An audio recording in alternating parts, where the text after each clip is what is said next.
How to use your Cuisinart ClearView 4-quart glass basket air fryer.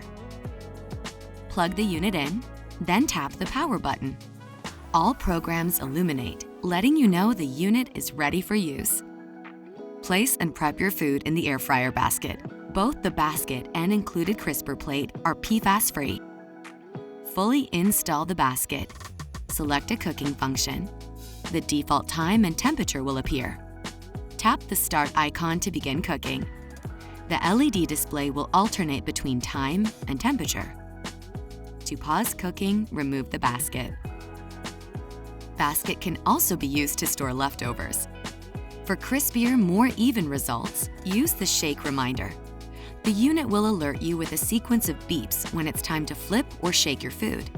You can turn this alert off before or during the cooking process.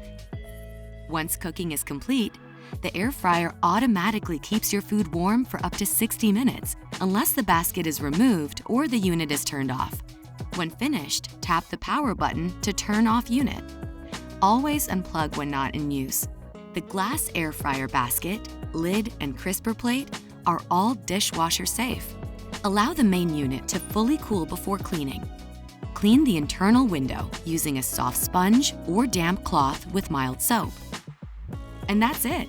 You're ready to enjoy everyday cooking with your Cuisinart ClearView 4-quart glass basket air fryer.